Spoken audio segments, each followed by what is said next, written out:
नमस्कार, आप देख रहे हैं स्पेशल रिपोर्ट न्यूज रूम से। आपके साथ मैं हूं अंजना ओम कश्यप। महाराष्ट्र के पालघर में 2 साधुओं समेत 3 लोगों की हत्या कर दी। बीजेपी जमकर सवाल खड़े कर रही है उद्धव ठाकरे की सरकार पर। वहीं उद्धव ठाकरे सांप्रदायिक रंग ना देने की हिदायत देते हुए पलटवार कर रहे हैं। हालांकि आपको बता दें, अब तक पूरे मामले में पुलिस ने 9 नाबालिग समेत 110 लोगों को गिरफ्तार किया है। मामला अब क्राइम ब्रांच की सीआईडी को दे दिया गया है।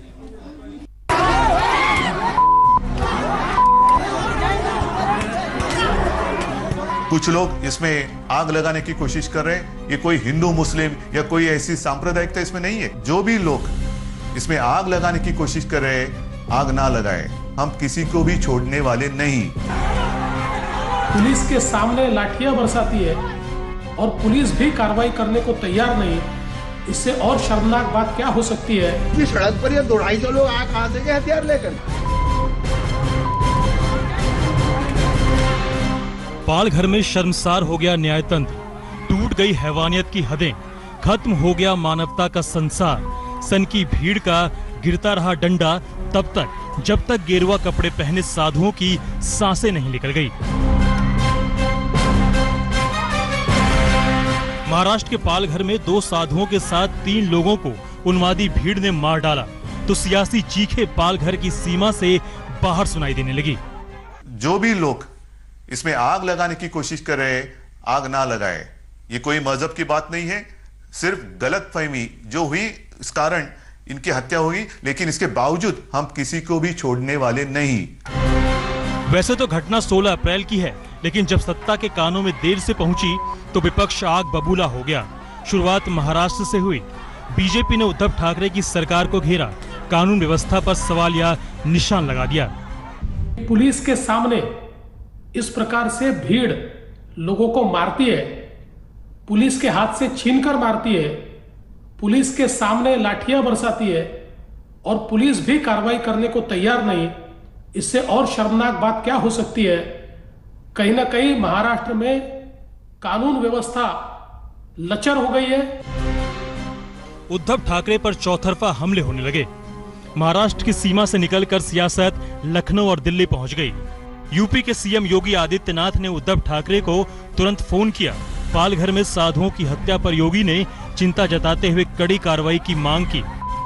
वहीं उन्नाव से बीजेपी सांसद साक्षी महाराज ने चेतावनी भरे लहजे में कई सवाल दाग दिए और पूछा कि जब कोरोना की वजह से महाराष्ट्र में लॉकडाउन है तो कहां से भीड़ दरिंदों की शक्ल में चली आई और साधुओं की जान ले ली। लॉकडाउन चल रहा है, महाराष्ट्र में सबसे बड़ी महामारी फैली हुई है, उसके बावजूद भी सड़क पर ये 200-250 लोग आ कहां से गए हथियार लेकर के। ये लाठी डंडे लेके आ कैसे गए?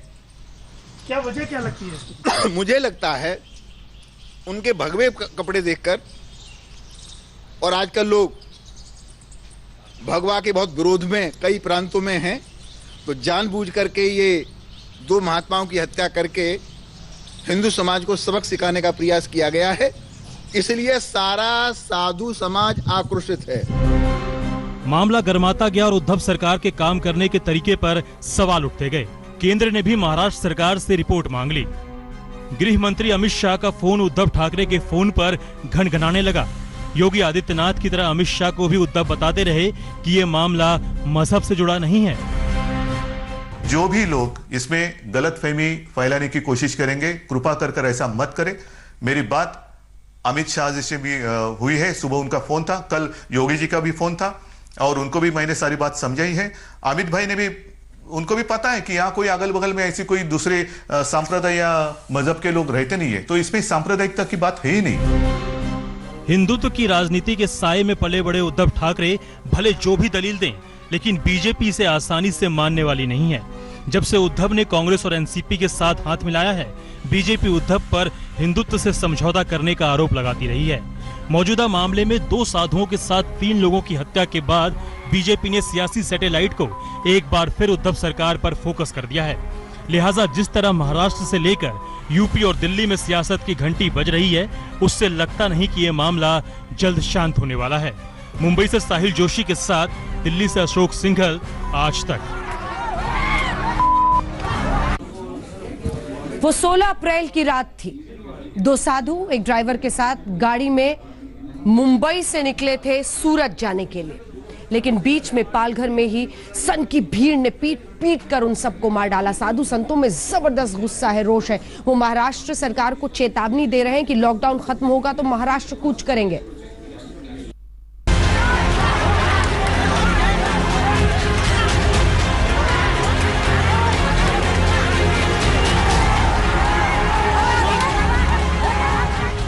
यहाँ ना तो कोई सुनने को तैयार था और ना ही समझने को। दिमाग पर सनक थी और हाथों में हथियार। लाठी डंडे से लैस इस भीड़ तंत्र ने जो किया उससे इंसानियत शर्मसार है, देश शर्मिंदा है।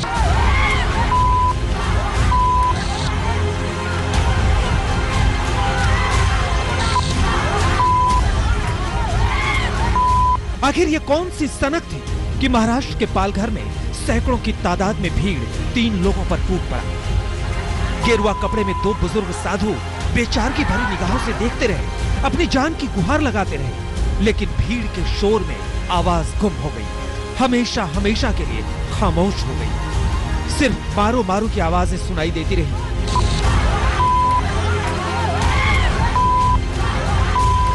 अमानवीय तरीके से पीट पीट करके जो जघन्य हत्या कर दी गई है, उससे आज पूरा देश आहत है। मैं महामहिम राष्ट्रपति महोदय से विनम्र प्रार्थना करता हूं, मांग करना चाहता हूं कि महाराष्ट्र में राष्ट्रपति शासन लगाने की कृपा करें और दोषियों को कड़ी से कड़ी सजा दी जाए। दरअसल ये साधु मुंबई से सूरत अपने गुरु के अंतिम संस्कार में जा रहे थे, लेकिन लॉकडाउन के चलते पुलिस ने इन्हें हाईवे पर जाने से रोक दिया, तो ये इको कार में सवार होकर गांव की तरफ मुड़ गए।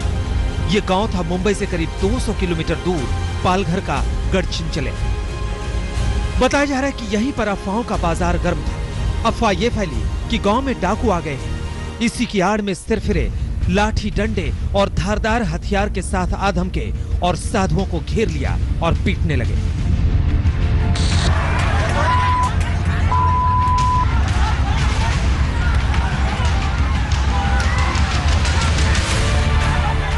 ड्राइवर ने किसी तरह पुलिस को इत्तला की तो पुलिस भी दौड़ी दौड़ी आई, लेकिन भीड़ के सामने बेबस दिखी। फिर तो भीड़ बेकाबू हो गई और बुजुर्ग बेबस साधुओं को मौत के घाट उतार दिया।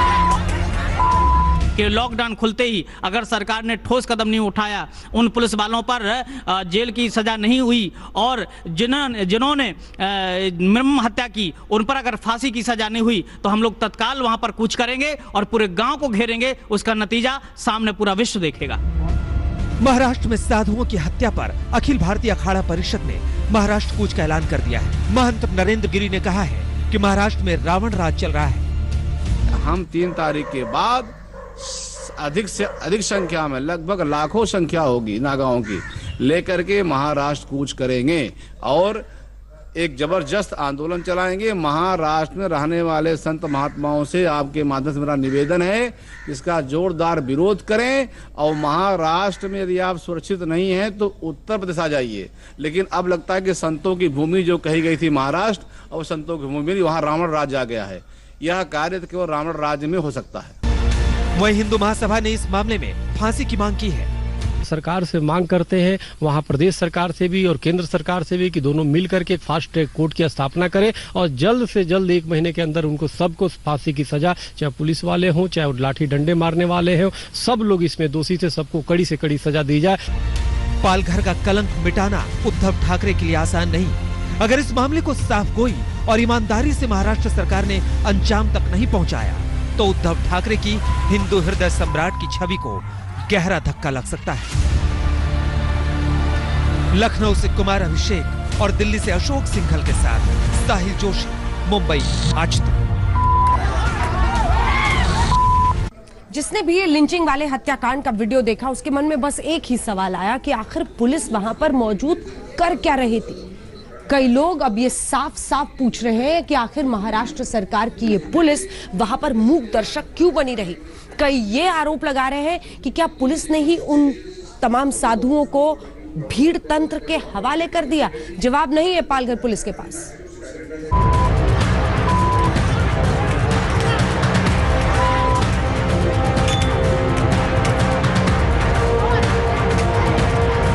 पालघर की ये दिल दहलाने वाली तस्वीर जैसे ही सामने आई, गुस्से की लहर देश भर में दौड़ गई। सवालों के घेरे में महाराष्ट्र पुलिस आ गई। एक एक वीडियो की पड़ताल में पता चलता है कि किस तरह महाराष्ट्र के पालघर की पुलिस ने लापरवाही बरती।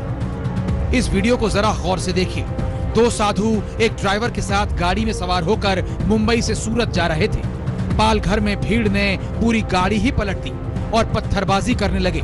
रात के अंधेरे में फ्लैश लाइट जलाकर दो साधुओं और ड्राइवर पर हमला बोल दिया। अब इस वीडियो को देखिए, कई पुलिस वाले दिख रहे हैं। साधु डरे सहमे जमीन पर बैठे हुए हैं और चारों तरफ खून की प्यासी निगाहें घूर रही हैं। जो लोग मारने में इन्वॉल्व थे उनके खिलाफ हत्या की मुकदमा दर्ज होना चाहिए और जो पुलिस बल के लोग मौजूद थे उनके खिलाफ भी हत्या का मुकदमा दर्ज होना चाहिए।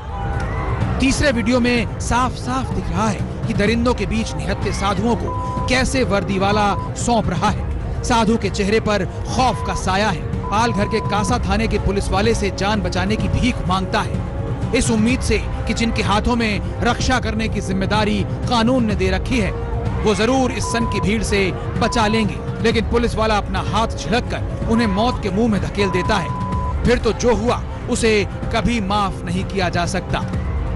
वो मनुष्य है ही नहीं, राक्षस है वो तो। जिस तरह से संतों को मारा गया वो तो राक्षस ही मार सकता है, आदमी नहीं मार सकता है। तो आदमी नहीं है तो राक्षस को मारने में कोई अपराध नहीं है। इसलिए मैं कह रहा हूं कि उस पूरे गांव को सील करके उनको गोली से भून दिया जाए, ये मेरी मांग है। और सरकार क्या करते रही, उन पुलिस कर्मियों को बर्खास्त तत्काल करे जिन्होंने हमारे महात्माओं को सुपुर्द कर दिया और आज कहते हैं कि हमारे सिपाहियों पर गोली लगी है। अभी पुलिस की लापरवाही का एक और वीडियो बाकी है। बाहर कातिल भीड़ थी और साधुओं का इंतजार कर रही थी। थाने के अंदर से पुलिस वाला साधु को लेकर बाहर आता है। जहां पुलिस वालों को बचाना चाहिए था वहीं उन्होंने इस साधु को भेड़ियों को सौंप दिया।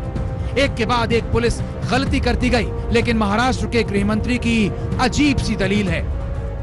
उन सभी लोगों को लग रहा था ये लोग चोरी करने आए या बच्चों को अगवा करने आए, उसकी वजह से उन्होंने उनके ऊपर हमला किया। हालांकि पुलिस ने काफ़ी कोशिश किया, 2 राउंड वहाँ पे फायर किए, लेकिन पुलिस की संख्या कम थी और जो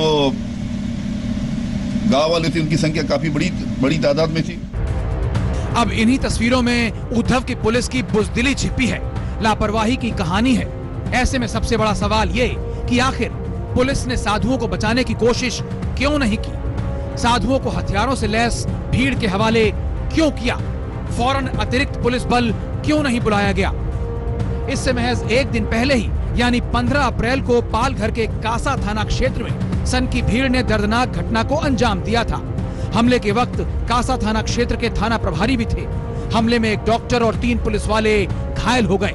गांव वालों ने डाकू समझकर उन लोगों को भी निशाना बनाया था।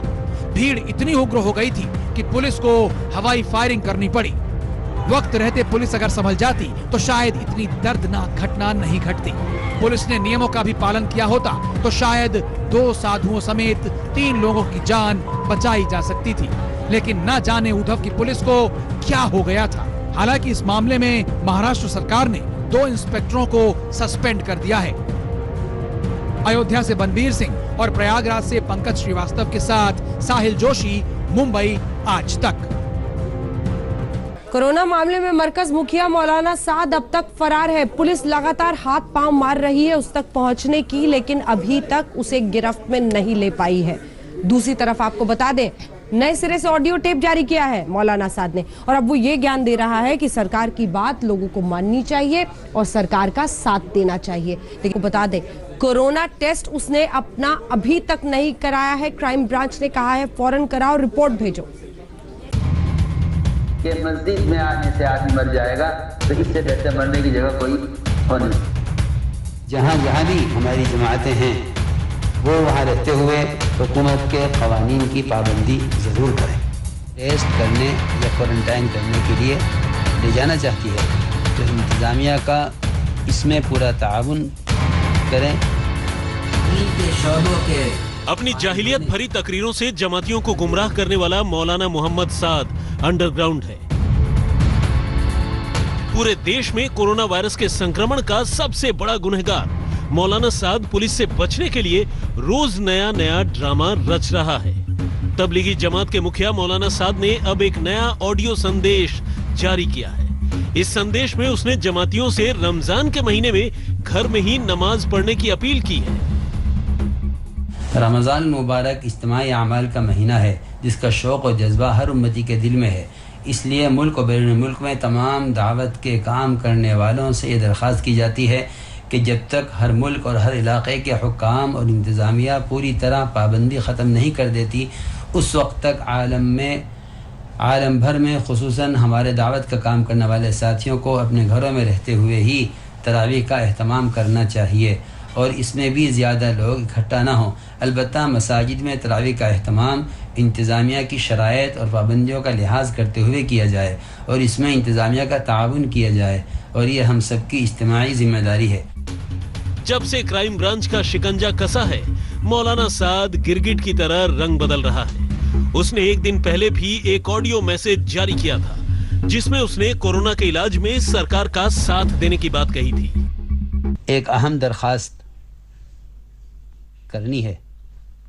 इस वबा से निपटने के लिए ज़रूरी है कि दावत व तबलीग से वाबस्ता अफराद जहाँ कहीं भी हैं और ज़िला की इंतज़ामिया और हुकूमत उनको टेस्ट करने या क्वारंटाइन करने के लिए ले जाना चाहती है तो इंतज़ामिया का इसमें पूरा ताउन करें, इंतज़ामिया का पूरा साथ दें। निजामुद्दीन मरकज कांड में पुलिस को मौलाना साद की तलाश है, लेकिन वो दिल्ली पुलिस की क्राइम ब्रांच के सामने रोज नए नए बहाने बना रहा है। वो जमातियों को कोरोना की जांच के लिए समझा रहा है, लेकिन खुद जांच नहीं करवा रहा। क्राइम ब्रांच ने मौलाना साद को भेजे नोटिस में कहा था कि मौलाना साद सबसे पहले कोरोना का टेस्ट करवाएं। संभव हो तो मौलाना साद दिल्ली के एम्स से कोरोना टेस्ट करवाएं। टेस्ट की रिपोर्ट क्राइम ब्रांच को सौंपी जाए, उसके बाद मौलाना से पूछताछ होगी। क्या दिल्ली पुलिस की क्राइम ब्रांच की जांच से बचने के लिए कोरोना का टेस्ट नहीं करवा रहा है मौलाना साद? क्राइम ब्रांच के सूत्रों ने आज तक को बताया है कि दरअसल मौलाना साद ने अभी तक कोरोना का टेस्ट नहीं करवाया है। शायद यही वजह है कि क्राइम ब्रांच ने मौलाना साद को कहा है कि वो कोरोना का टेस्ट कराए, बहुत मुमकिन है तो एम्स अस्पताल से कराए, उसके बाद टेस्ट की रिपोर्ट क्राइम ब्रांच को सौंपी जाए, उसके बाद ही क्राइम ब्रांच मौलाना साद से पूछताछ करेगी। क्राइम ब्रांच मौलाना साद के वकील के जरिए उसके संपर्क में है। क्राइम ब्रांच ने मौलाना साद को पहले कोरोना टेस्ट कराने और फिर जांच में शामिल होने के लिए कहा है। हालांकि पुलिस अधिकारियों का यह भी कहना है कि गिरफ्तारी और जांच से बचने के लिए मौलाना कोरोना टेस्ट नहीं करवा रहा। हालांकि मौलाना साद पर क्राइम ब्रांच ही नहीं, ईडी का शिकंजा भी कसने लगा है। ईडी ने मौलाना साद और मरकज से जुड़े लोगों पर मनी लॉन्ड्रिंग का केस दर्ज किया है। मरकज को मिल रही विदेशी फंडिंग को देखते हुए ही ईडी ने केस दर्ज किया है। क्राइम ब्रांच ने ईडी को सिर्फ मनी लॉन्ड्रिंग एंगल की जांच करने के लिए कहा है। क्राइम ब्रांच को तबलीगी जमात का एक बैंक अकाउंट मिला है। यह अकाउंट सरकारी बैंक में है। मौलाना साद को लेकर दिल्ली पुलिस की क्राइम ब्रांच की इन्वेस्टिगेशन लगातार चलती जा रही है। दरअसल अब इस पूरे मामले में न सिर्फ ईडी भी इन्वेस्टिगेशन कर रही है, इनकम टैक्स भी अलग से कर रहा है। उन्होंने भी अलग अलग मामले इसमें दर्ज करके जांच कर रही है। मौलाना साद जिस तरीके से क्वारंटाइन टाइम की मुद्दत पूरी होने के बाद भी आज भी मौलाना छुपा हुआ है, बड़े अफसोस की बात है कि इनको निकलना चाहिए है और इनको निकल के बाकायदा गवर्नमेंट को, चाहे दिल्ली सरकार हो चाहे केंद्र सरकार हो, उसको फेस करना चाहिए है। क्वारंटाइन की मुद्दत पूरी होने के बाद मौलाना साद का छुपा रहना ये क्या दर्शाता है? क्या मौलाना साद हिंदुस्तान के खिलाफ कोई साजिश कर रहे हैं? जहाँ तक कि मैं जानता हूँ मरकज़ के लिए बाकायदा फंडिंग हो रही है और ये जमाती लोग वहाबी हजरात, इनका ताल्लुक़ सीधा सऊदी अरब से है और सीधा सऊदी अरब से इनको लीड मिलती है। वहाँ के पैसे के ऊपर ये फल फूल रहे हैं। देश भर में कोरोना वायरस फैलाने में जमातियों का हाथ होने के खुलासे के बाद से ही मौलाना साद छिपा हुआ है। पहले मौलाना ने जमातियों को कोरोना पर बरगलाने की कोशिश की थी। तो मैं कहता हूँ अगर तुम्हारे तजर्बे में ये नजर भी आ जाए कि मस्जिद में आने से आदमी मर जाएगा तो इससे बेहतर मरने की जगह कोई हो नहीं सकती। अब मौलाना का क्वारंटीन का वक्त भी बीत चुका है, लेकिन उसने अब तक कोरोना का टेस्ट नहीं करवाया है। क्राइम ब्रांच ने उसे टेस्ट कराने का अल्टीमेटम दे दिया है। उम्मीद है कि क्राइम ब्रांच और मौलाना साद के बीच चूहे बिल्ली का ये खेल जल्द ही खत्म हो जाएगा। अरविंद ओझा, दिल्ली, आज तक। इधर मौलाना साद का इंतजार है पुलिस को, तो 20 अप्रैल का इंतजार कई लोगों के लिए खत्म हुआ, क्योंकि आज 20 अप्रैल है और प्रधानमंत्री ने कहा था कि कुछ जगहों पर शर्तों के साथ 20 अप्रैल के बाद छूट दी जाएगी। लेकिन दिल्ली में ऐसा मुमकिन ही नहीं है। लगातार कोरोना के मामले बढ़ रहे हैं। कुल 79, जी हां 79 ऐसे हॉटस्पॉट्स हैं जिनको सील किया जा रहा है।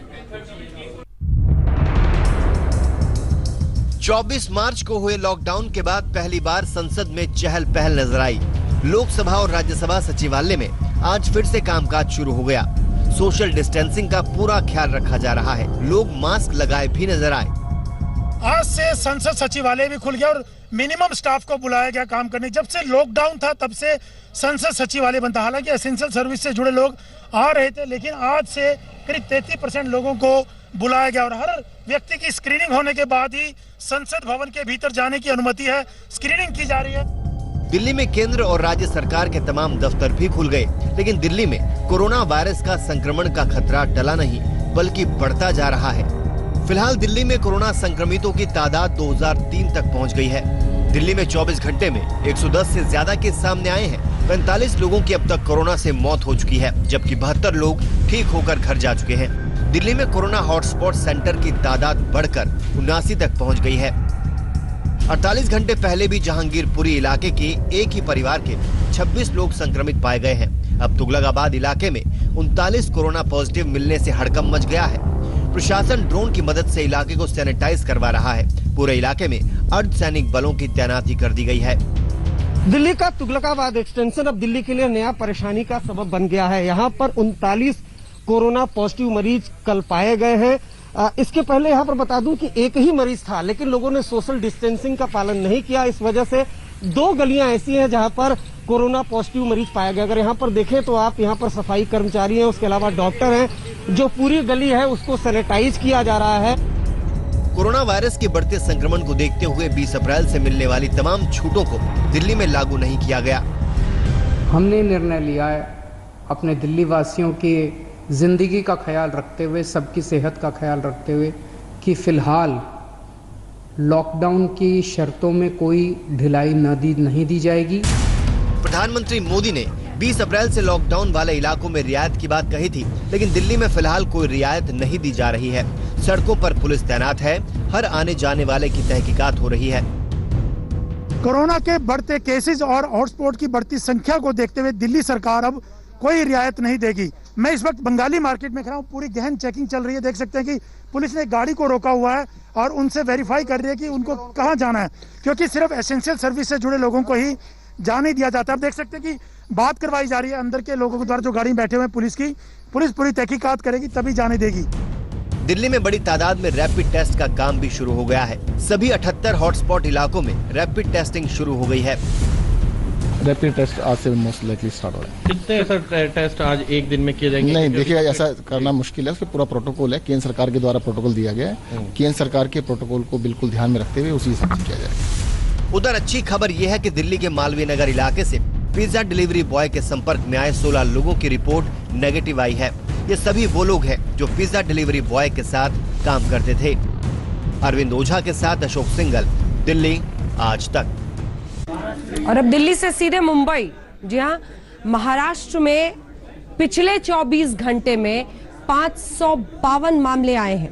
लेकिन हैरानी की बात यह है कि 9 जिले ऐसे महाराष्ट्र में हैं जो कि बिल्कुल कोरोना का संक्रमण वहां पर नहीं है, लेकिन मुंबई हो, पुणे हो, जबरदस्त हॉटबेड बन गए।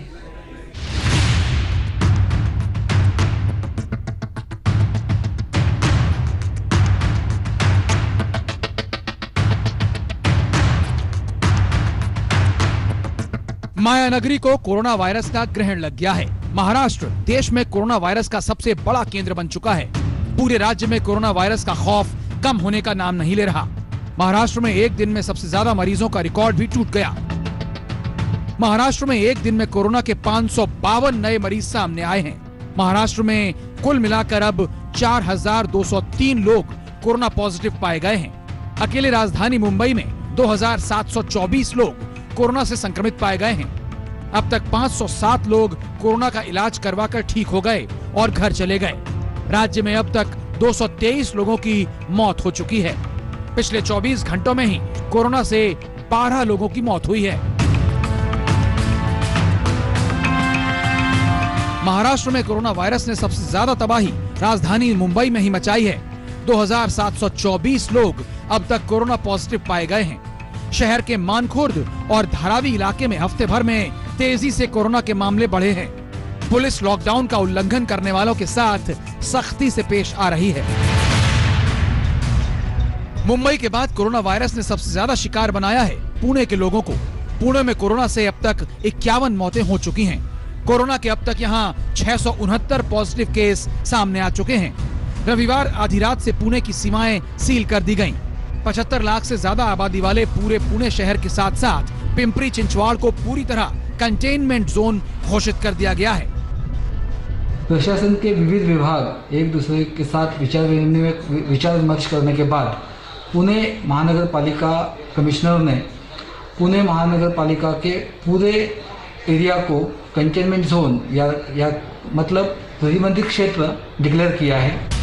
पुणे नगर निगम के 15 वार्डों में से 13 में कोरोना वायरस फैलने के बाद ये फैसला लिया गया। महाराष्ट्र के उप मुख्यमंत्री अजित पवार ने निर्देश दिए हैं कि जरूरी सुविधाओं के अलावा पुणे और पिंपरी चिंचवाड़ में पूरी तरह लॉकडाउन रहेगा। ये लॉकडाउन 27 अप्रैल तक जारी रहेगा। कोरोना वायरस महामारी के दौरान ये पहली बार हुआ है कि देश में कोई 2 शहरों को पूरी तरह से लॉकडाउन किया हुआ है। मैं बॉर्डर पे हूँ पुणे और पिंपरी चिंचवड़ शहरों के बीच और देख सकते हैं कि इस बॉर्डर पर जिस प्रकार से चेकिंग की जा रही है वो बहुत ही ज्यादा सख्त चेकिंग कही जा रही है। महाराष्ट्र में भी आज से लॉकडाउन में ढील दी जानी थी, जिसके लिए राज्य को 3 जोन में बांटा गया था, रेड, ऑरेंज और ग्रीन जोन। महाराष्ट्र के 9 जिले ऐसे भी हैं जिनमें कोरोना का अभी तक एक भी केस नहीं आया है। इन 9 जिलों में लॉकडाउन के दौरान थोड़ी ढील दी जाएगी। जरूरी सुविधाएं लोगों तक पहुंचाई जाएंगी। राजधानी मुंबई रेड जोन में आती है। यहाँ लॉकडाउन में कोई ढील नहीं दी जाएगी। कोरोना वायरस के चलते महाराष्ट्र को 3 जोन में बांटा गया है, रेड, ऑरेंज और ग्रीन। अब जो रिलैक्सेशन में छूट की जो बात की जा रही है तो महाराष्ट्र में कुल ऐसे 9 डिस्ट्रिक्ट्स हैं जिनको ग्रीन और ऑरेंज जोन्स में आइडेंटिफाई किया गया है। यहाँ पर कोई कोरोना वायरस के केसेस नहीं है या फिर इसमें कोई बढ़ोतरी नहीं हो रही। अब इन जो डिस्ट्रिक्ट्स है वहां पर जो बिजनेस हाउस है वो खुल सकेंगे, लेकिन बहुत सारे रिस्ट्रिक्शंस के साथ। उधर मुंबई और पुणे में कोरोना संक्रमण की गंभीर स्थिति को देखते हुए केंद्र सरकार की एक विशेष समिति यहां का दौरा करेगी। इस बारे में गृह मंत्रालय ने महाराष्ट्र को चिट्ठी भी लिखी है। पुणे में पंकज खेलकर के साथ सौरभ वक्तानिया, मुंबई आज तक। क्या संवेदना से बड़ा फर्ज हो सकता है? हो सकता है अगर वो व्यक्ति उत्तर प्रदेश के मुख्यमंत्री योगी आदित्यनाथ हो।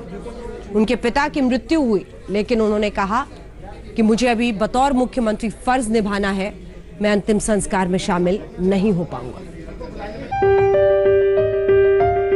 ये एक कर्मवीर मुख्यमंत्री के राजधर्म की बेमिसाल मिसाल है। उत्तर प्रदेश के मुख्यमंत्री योगी आदित्यनाथ सोमवार को कोरोना संकट पर बनी अपनी 11 अफसरों की टीम के साथ बैठक कर रहे थे। अचानक उन्हें खबर मिली कि उनके जन्मदाता आनंद सिंह बिष्ट का निधन हो गया। जनक के यूं जाने का कष्ट योगी के हृदय में शूल की तरह चुभा होगा, लेकिन फर्ज के आगे वो दर्द भूल गए। मीटिंग चलती रही। उन्होंने परिवार वालों को चिट्ठी भेजी। उन्होंने चिट्ठी में लिखा, अपने पूज्य पिताजी के कैलाशवासी होने पर मुझे भारी शोक है। वे मेरे पूर्वाश्रम के जन्मदाता थे। अंतिम क्षणों में उनके दर्शन की हार्दिक इच्छा थी, लेकिन कोरोना वायरस के खिलाफ देश की लड़ाई को यूपी की 23 करोड़ जनता के हित में आगे बढ़ाने का कर्तव्य बोध के कारण मैं नहीं पहुंच सका। कल अंतिम संस्कार में लॉकडाउन की सफलता और कोरोना को परास्त करने की रणनीति के कारण भाग नहीं ले पा रहा हूं। अपील करता हूं कि अंतिम संस्कार में कम से कम लोग शामिल हों। लॉकडाउन के बाद दर्शनार्थ आऊंगा। मुख्यमंत्री योगी आदित्यनाथ ने यह साफ किया कि ऐसे वक्त में, ऐसे हालात में वो प्रदेश को छोड़कर पिता के अंतिम संस्कार में शामिल नहीं होंगे। और लॉकडाउन खत्म होने के बाद परिवार से मिलने आएंगे। ये एक बड़ा फैसला है। किसी बेटे के लिए ऐसा फैसला लेना शायद असंभव है। नमस्कार, मैं हूं अंजना ओम कश्यप। हमें उम्मीद है ये वीडियो आपको पसंद आया होगा। लेटेस्ट खबरों के लिए यूं ही देखते रहिए आज तक, और इस वीडियो के पसंद आने पर लाइक, शेयर एंड सब्सक्राइब करना ना भूलें।